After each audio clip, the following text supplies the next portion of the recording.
What is up guys, Stark here. I am back with day 2 of the 25 Days of Fate, and in today's video we will be doing the character spotlight for Nezha. Now Nezha is the 4-star Lancer in the new batch for the new Singularity, and she's a pretty solid servant in my opinion, probably like pretty average. She does have some good things, but overall I don't think she's necessarily worth pulling for, especially at this point in time with Abigail Williams right around the corner. But we're going to go ahead and go through her spotlight bit by bit and see if you guys like her in the end. So as I said, she is a 4-star Lancer, and at level 80 she will have 12,112 HP and 9,284 attack. This will rank her 89th overall in HP and 68th overall in attack. So she's kind of pretty much middle of the barrel there. So that's not really that bad. Her star absorption is 91, star generation is 12.2%, and her noble phantasm generation on her attacks is going to be 0.72, and on defense it will be 4%. So now we're going to go ahead and take a look at her first category, and that is going to be her skills. So in my opinion, she has a pretty good set of skills, even if they are relatively selfish to herself. But let's go ahead, well, they are completely selfish to herself. But anyway, let's go ahead and take a look at them. First up is going to be the Taoism Art A, which will increase her quick and buster card performance for 3 turns, as well as increasing her critical damage for 3 turns. So this is going to be a pretty good skill here. It is on a 5-turn charge time, which is going to be fantastic, especially with 3 turns of the effects. So there's not much wait time in between, and you will get a 20% increase for all 3 effects, and that's just going to be very helpful. You could do a lot of good damage with that while the skill is active. And like I said, there's not that much time to wait in between the usages of this skill. Her second skill is going to be the Spirit Ball Child A. This will grant her gut status 1 time over the course of 5 turns, and this will also charge her Noble Phantasm gauge.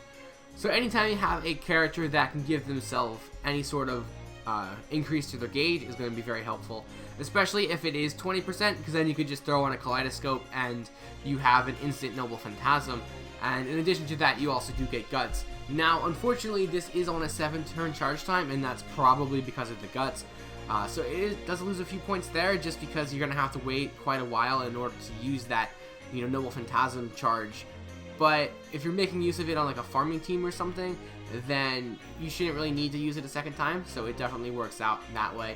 And she does have an AoE Noble Phantasm, so that's definitely a good role for her to play.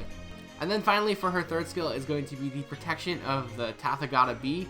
This will increase her critical star absorption for 1 turn, as well as removing all debuffs on her. So this is really nice. Being able to remove any debuffs is going to be huge as it is, but you also do get a 600% increase to your critical star absorption for 1 turn at level 10 on a 5-turn charge time. So this one does have a pretty low cooldown as well. So you can make good uses of it. However, the downside to this is that the critical star increase only lasts for 1 turn, so even though it does have a low charge time, you're still going to have to wait a long time in order to use this again, just because it will go away after 1 turn.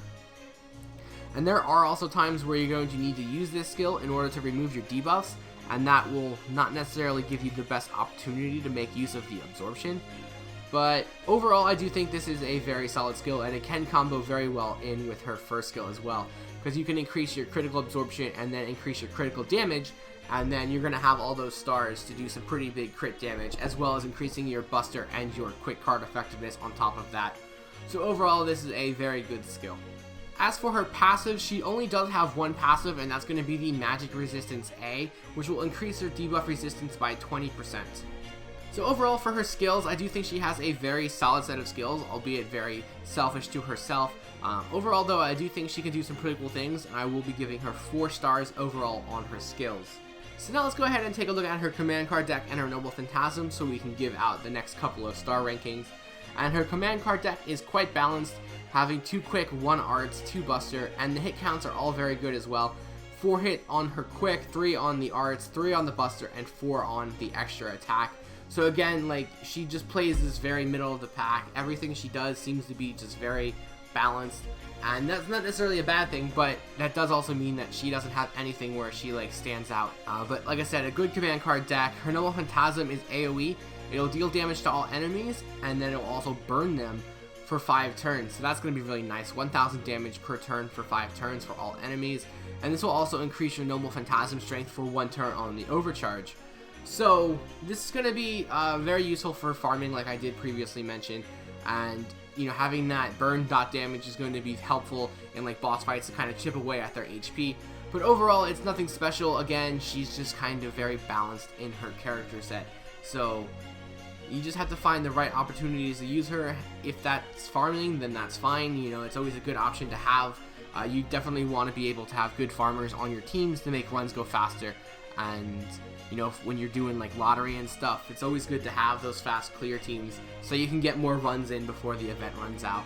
So yeah, for her damage, I think I'm just going to give her a 4. I think that might be a little bit high, but until I can actually get my hands on her and use her to really see how much damage she can actually dish out, I think I'm going to lean towards the side of giving her a 4 just because of her overall damage with her her first skill and her Noble Phantasm. For her critical ability, I am going to give her 4 stars as well.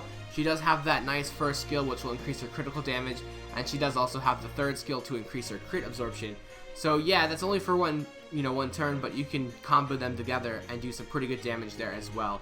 And she doesn't have bad stats either, so she has good hit counts on her cards, and she has decent star generation and natural star absorption.